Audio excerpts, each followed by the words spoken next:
The Welsh Show is proudly sponsored by Waterstone Homes, built for life.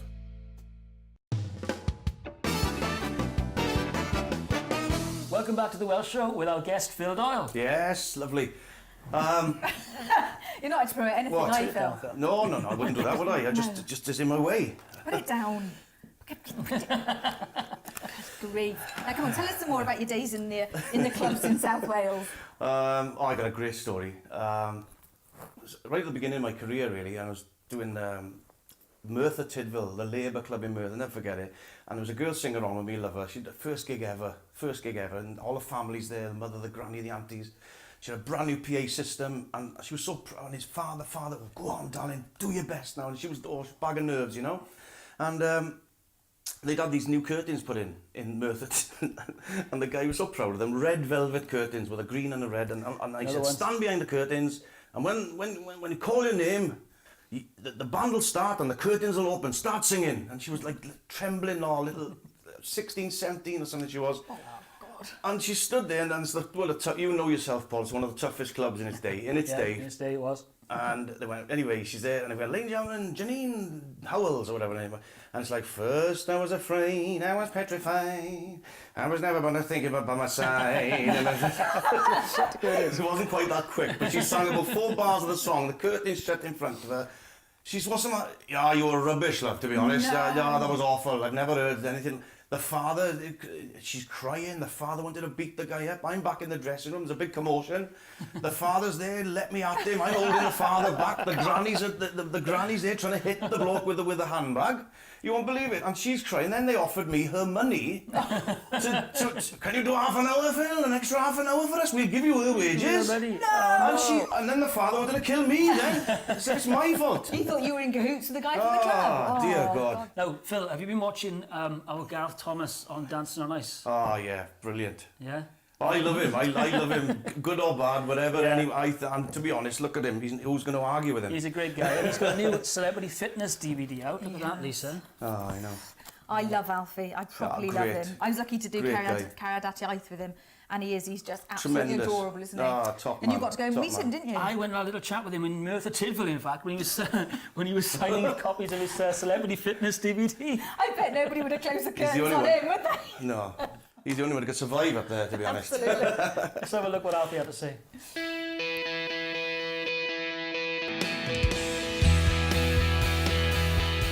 Since retiring from rugby and having a spell in the Big Brother house, ex-Wales international captain Gareth Thomas has been busier than ever.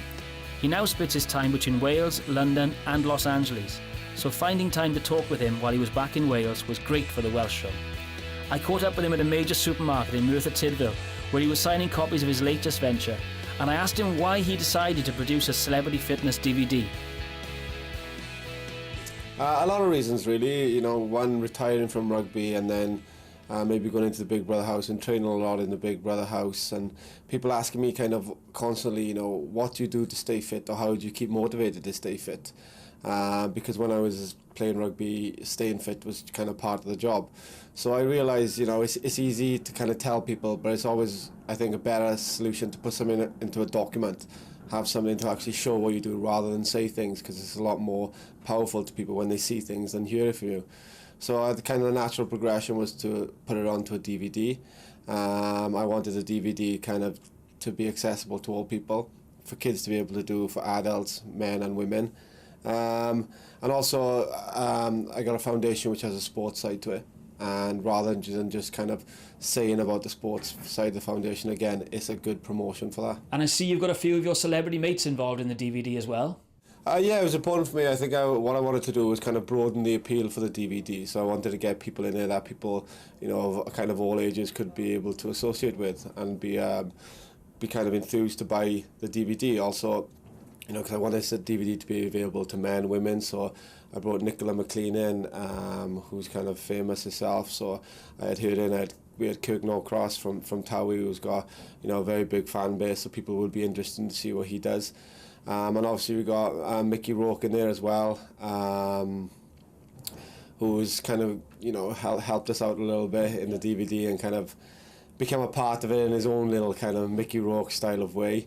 But yeah, it's because Nicky O'Connell and the girl who does the DVD with me. So you know what we've done? We've tried to open it up. We've got Tony Jeffries, who's an Olympic boxer. In there we've got Mickey's girlfriend Anna, who's a supermodel. So we've got people from different backgrounds showing that you haven't got to be a rugby fit person to be able to do this. You could be come from any walk of life and still be able to do the DVD. It really looks like it was a lot of fun to make, and you went to a lot of different locations to film it as well. Yeah, it was important. Visually, we wanted the DVD to be stimulating, because when we kind of looked at all the other DVDs that have been done, the fitness DVDs, they're kind of in the same room and it's kind of repetitive. With this, I think, we wanted to, when you look at it, you kind of get enthused by it. And also, having a laugh and good time is really important, because a lot of people kind of see exercise as something they don't look forward to, or they're going to do, looking sad because they don't really want to do it. So what we wanted to do was kind of help people get along with it by watching how much fun we had, and seeing now, you know what, you can have as much fun as this as well. And it wasn't just me on the DVD at all times. We made sure there was a group of people, or at least me and Nicky, because it's always better fun doing it with somebody else. So what we're trying to do is get people who buy the DVD to kind of get their friends around and kind of make it a group activity and have more fun that way. And the scenes then obviously went to America. We did a scene on Malibu Beach. We've done a scene under the Hollywood sign. We did a scene in Mickey's back garden when we managed to clear all the dog poo out of the way. After that, we managed to get it there. We did a scene in Caerphilly Castle. We've done a scene in the Sugar Hut in Essex. So, it's scenes that are kind of iconic. And also then, rather than just seeing this plain DVD, you're seeing really cool places as well. So, 2012 has been a really busy year for Alfie. Tell us, what's to come in 2013? What's next for me in 2013? There's quite a lot going on. I've committed myself to doing Dancing on Ice, which is a huge commitment. I wasn't really sure how big a commitment it'd be, but it's probably kind of taken over my life at the moment, because I'm competitive and because it's such a difficult thing to overcome. You need to commit to it. I've got a theatre play of my life which is being written at the moment, which I've got a lot of input into, which is something I'm really proud of. Obviously we've got a movie which keeps kind of progressing and going on there. I'm in talks with people, a company for a potential book deal. Obviously my foundation as well is plays a massive part in everything I do, so trying to keep us active and as involved in that. So and my other little bows and swords where I'm doing stuff with the rugby, because I want to stay involved in rugby, because ultimately the reason why I can do the projects that I'm doing because rugby kind of give me a base to do it. So I'd like to stay involved in rugby as well. So there's a lot going on. Gareth, thanks very much for talking to us. Thank you. And Gareth's DVD is out now. Oh, he's gorgeous, isn't he? Well, he's a good rugby player, isn't he? He was a good rugby player, absolutely. Go on, Phil, let's have a chat about your CD, shall we? I don't know they got there. So, Phil, they're tell sitting us on about top Phil of my Doyle genuine Live. fake watch. That's a genuine fake, that is. Well From done. Turkey. From Turkey. Diesel. Yeah. So, you got a CD out, Phil, by any chance? Well, No, really? funny you should say. They're all over. They're in Amazon, iTunes, Tesco's, Asda's, all over the world. Fantastic. You can get them. Looking quite hot and sweaty there. Whereabouts are you? That's on a cruise ship. In the Caribbean. That was. Oh, very nice. It's a two deck theatre on the ship. So it holds And about is that a Welsh 2,000. flag I see on the mic stand I'll there? always Good take lad. my Welsh flag Good with me. lad. Always. Good lad. Is it fun doing the cruise ships, or is it just incredibly hard work? Oh, it is. It's great when you're on there. It's just getting there. Some people go on holiday once a year, Yeah. and they get stressed out. But when you're doing it every week, sounds big time, and it's not. It's really hard. It's standing in there. You're on your own as well, quite a lot. A lot of hanging around. So I take a lot of films when we watch a lot of films. Otherwise you'll be just drinking all the time. I only work 2 nights a week.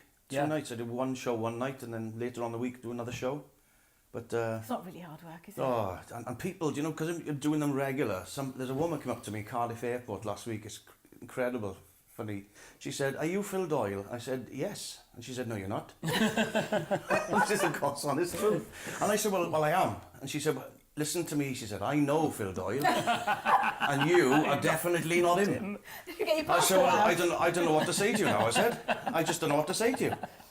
Yeah, there's some funny people about, I tell you, and they all go on cruise ships. So have you been on one recently? I mean, have you sort of come just... Yes, I did a saga ship a couple of weeks ago, which is... Was it a saga? The Saga Ruby, it's called. I was the only one on the ship with my own hips. Oh, God. Yeah, oh, there was that many walking sticks up on the pool deck, I thought there was a raft making competition. Where did you find him? All the windows in the ship are bifocal? Yes, all the portals, bifocal. Might as well get them all out first. Get them all out, may as well, innit? Have you done any cruise ships with him by any chance? We've never cruised together. I've done a few cruise ships in my time, but we've never cruised together. I think he was in Grand Cayman and I was in Cuba at the time, and we were hoping the ships would be in the same day, because sometimes places, you get 6-7 ships in to the same port, but so near but yet so far, isn't it? I've got a feeling if we were to be on the same island or the same port together, we probably wouldn't get back on the ship. No, we'd probably lose the job as well. Yes, that doesn't surprise me in the least. And probably be arrested. Or you'd have to be jumping out of windows to escape, almost certainly. Yeah. Well, Phil, thanks so much for being here tonight. It's been absolute Thanks pleasure. for inviting me. It's lovely to meet you, Lisa, as well. Oh, it's lovely to see you, Phil. Oh. And that's about all we've got time for this evening. Yeah, but tonight, there's no window to jump out of. It's we'll see you next week to play us out on our first show. It's the Blims. It is the Blims. Enjoy. See you next time.